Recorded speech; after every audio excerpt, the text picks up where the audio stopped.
Hi everyone, Richard Ricasada here, and today what I want to talk about is money and how you think of it. And the reason why I want to cover that is because when you start down this path as an investor, it's really important to know that the way that you were taught, or at least that I was taught about money, is a lot different than the way you need to be thinking about it as an investor. And what do I mean specifically? So when I was younger, I was taught to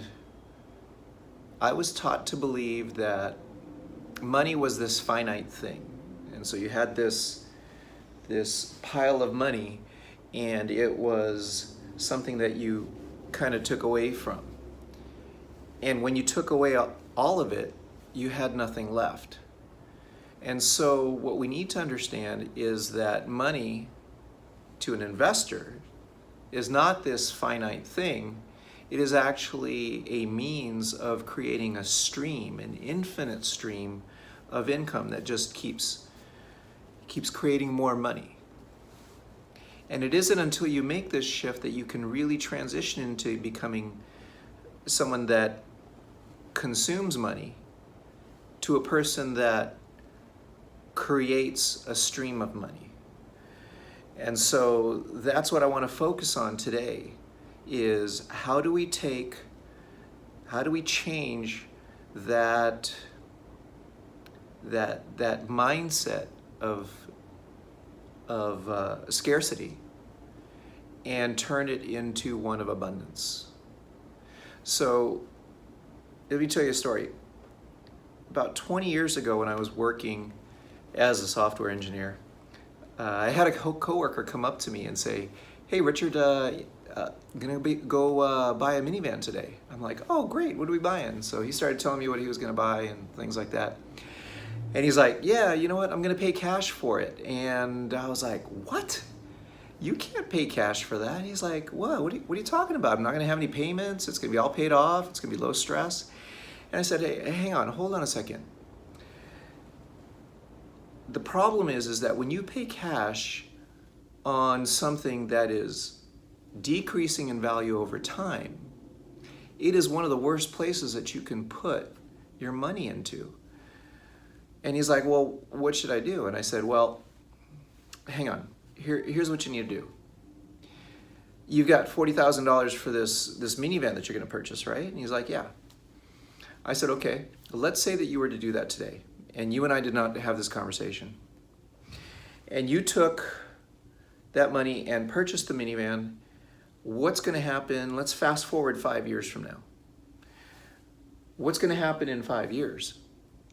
And he says, "Well, nothing. I'll have a minivan. I'll probably be in the market for another one." I said, "Great, okay.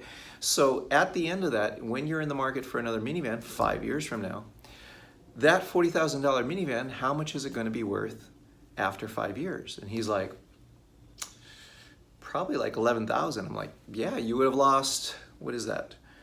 $29,000 right then and there over 5 years. And he's like, "Yeah, well, that's the reality of it, because cars go down in value." I said, "Okay, understand that. Now, what if we did this? What if we took your $40,000 and bought a piece of real estate cash? And you bought it cash, and so you're really only responsible for property tax, HOA if it has one, property management if you don't self-manage. Let's say that you do that. You rent it out for $725, and after paying all that, you cash flow like $500 a month." And he's like, "Well, what are you going to buy for $40,000? I said, "Well, you can go down to the other side of town and go get a studio condo for $40,000.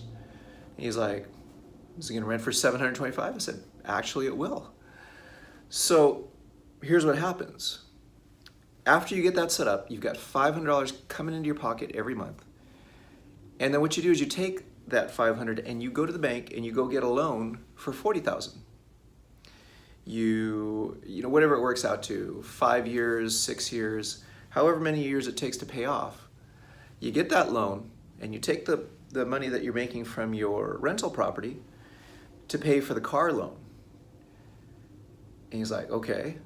And I said, now let's fast forward 5-6 years. In that time, the minivan's paid off.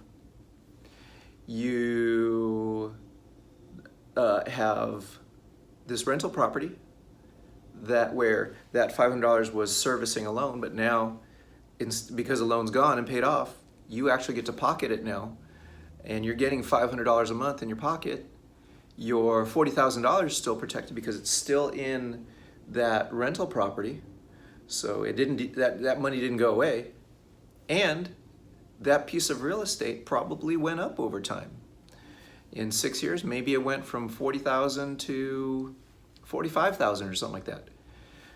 So you had a loan that was paid off by your tenant, protected your money in the real estate asset, and now you're getting $500 a month.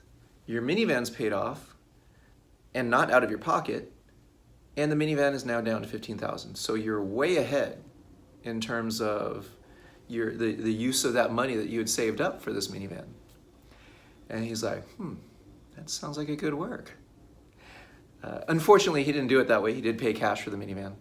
The interesting thing is, when I came up with that, I said, you know what? I can do my vehicles like that. And so that's what I did. I bought a $40,000 studio condo in another part of town, rented it out for $725 a month, cash flowed that $500. I actually bought a minivan for myself and got a loan for a minivan, paid it off in 5 years. That minivan worth practically nothing now, but my money was saved in that real estate asset, and that asset actually went from $45,000 up to $65,000 in just that brief period of time. And after that, I was now pocketing $500 a month from that. So it actually worked out really well. Got my minivan paid off, income producing property, and protected my money.